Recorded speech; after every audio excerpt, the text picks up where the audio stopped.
Hi friends, இயேசு கிறிஸ்துவின் நாமத்தினால உங்களுக்கு என்னோட அன்பின் வாழ்த்துக்கள். மறுபடியுமா இந்த ஸ்டோரி டைமில் உங்கள் எல்லாரையும் மீட் பண்ணுறதுல எனக்கு ரொம்ப சந்தோஷம்.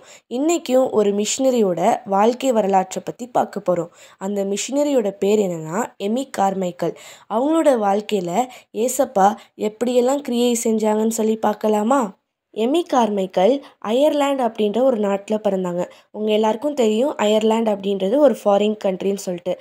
நீங்கள் மோஸ்ட்டாக பார்த்தீங்கன்னா எல்லா ஃபாரின் பீப்புளுக்கும் அவங்களோட ஐபால்ஸ் வந்து ப்ளூ கலரில் இருக்கும். அதனால் அவங்க ஐஸை வந்து நம்ம ப்ளூ கலர் ஐஸ் அப்படின்னு சொல்லுவோம். ஆனால் எமி கார்மைக்கலுக்கு அந்த மாதிரி ப்ளூயிஷ் ஐஸ் இல்லை. அவங்களுக்கு ஒரு ப்ரௌன் ஐஸ் இருந்தது. உடனே அவங்க வந்து அவங்க ஃப்ரெண்ட்ஸ் எல்லாம் பார்த்துட்டு, பார்த்தியா உனக்கு வந்து ப்ளூ ஐஸ் இல்லை, எங்களுக்கு தான் ப்ளூ ஐஸ் இருக்குது, உனக்கு வந்து ப்ரௌன் ஐஸ் இருக்குது அப்படின்னு சொல்லி அவங்கள கிண்டல் பண்ண ஆரம்பிச்சிட்டாங்க. அவங்களுக்கு ரொம்ப மனசு கஷ்டமாயிடுச்சு. இந்த சாக்கு வச்சுக்கிட்டு அவங்க ஃப்ரெண்ட்ஸ் எல்லாம் அவங்கள்ட்ட பேசவே இல்லை. உடனே அவங்க மனசு ரொம்ப கஷ்டமாயிடுச்சு. அவங்க டெய்லி ஏசப்பட்ட ப்ரே பண்ணுவாங்களாம். ஏசப்பா, ஏன் எனக்கு இந்த மாதிரி ஒரு ப்ரௌன் ஐஸ் கொடுத்தீங்க? எல்லாருக்கும் ப்ளூ ஐஸ் கொடுத்துருக்கீங்க, ஆனால் எனக்கு மட்டும் ஏன் ப்ரௌன் ஐஸ் கொடுத்துருக்கீங்க? இதை எப்படியாவது நீங்கள் வந்து மாற்றுங்க ஏசப்பா அப்படின்னு சொல்லி ப்ரேயர் பண்ணிக்கிட்டே இருப்பாங்களாம். எமி கார்மைக்கல் கொஞ்சம் கொஞ்சம் வளர ஆரம்பிக்கிறாங்க. அவங்க பெரிய பிள்ளை ஆன பிறகு அவங்களுக்கு ஊழிய அழைப்பு வருது.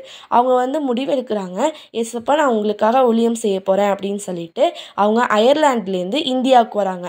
இந்தியாவுக்கு வந்து பார்த்தா அவங்களுக்கு ஒரே ஷாக்காக இருக்குது. என்ன ஷாக் தெரியுமா? ஏன்னா நம்ம இந்தியன்ஸ் எல்லாருக்கும் என்ன கலரில் ஐஸ் இருக்கும்? ப்ரௌன் கலரில் ஐஸ் இருக்கும். அதை பார்த்துட்டு அவங்களுக்கு ரொம்ப சந்தோஷம். ஏசப்பா, இதுக்காக தான் எனக்கு நீங்கள் ப்ரௌன் ஐஸ் கொடுத்தீங்களா?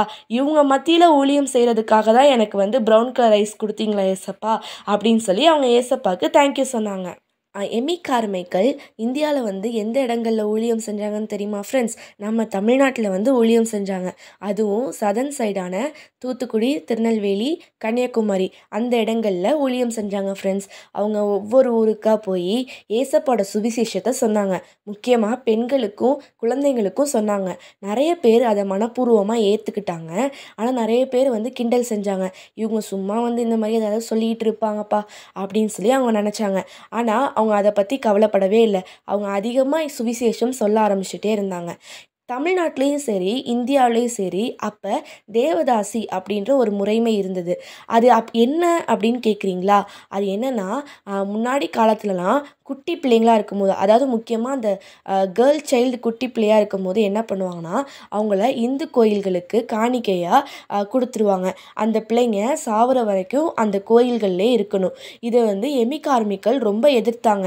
எப்படி ஒரு குட்டி பொண்ணு வந்து எப்படி அவங்க அம்மா அப்பாவோட இல்லாமல் எப்படி தனியாக ஒரு கோயிலில் போய் இருக்க முடியும் அப்படின்னு சொல்லி அவங்க எதிர்த்தாங்க. அப்போ நிறைய பிள்ளைங்கள் அந்த காலகட்டத்தில் அந்த மாதிரி தேவதாசிகளாக இருந்தாங்க. அந்த பிள்ளைங்களுக்கெலாம் கோயிலில் வாழ பிடிக்காம நிறைய பிள்ளைங்க தப்பிச்சு ஓடி வந்து எமி கார்மைக்கல்கிட்ட வந்தாங்க.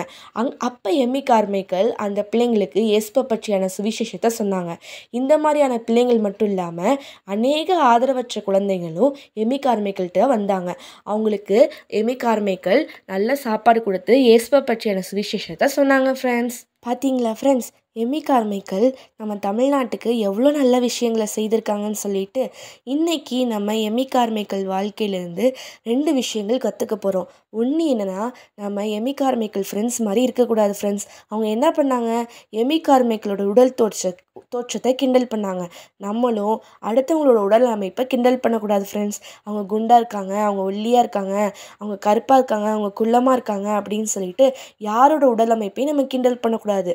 அடுத்ததாக நம்மளோட உடல் அமைப்பை நம்ம ஏற்றுக்கணும் ஃப்ரெண்ட்ஸ். நம்ம குண்டாக இருந்தாலோ, கருப்பாக இருந்தாலோ, குள்ளமாக இருந்தாலோ, எப்படி இருந்தாலும் ஏசப்பா நமக்கு கொடுத்த உடலை நம்ம சந்தோஷமாக ஏற்றுக்கணும் ஃப்ரெண்ட்ஸ்.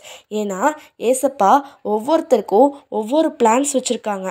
பைபிளில் கூட ஒரு வசனம் இருக்குது ஃப்ரெண்ட்ஸ். நான் அதை உங்களுக்கு இங்கிலீஷில் வந்து வாசித்து காமிக்கிறேன். Nothing can stop God's plan for your life. Isaiah 14:27. இந்த வசனத்தை நீங்கள் ஞாபகம் வச்சுக்கோங்க ஃப்ரெண்ட்ஸ். ஓகே ஃப்ரெண்ட்ஸ், நம்ம அடுத்த ஸ்டோரி டைமில் நம்ம மீட் பண்ணலாம். பாய்.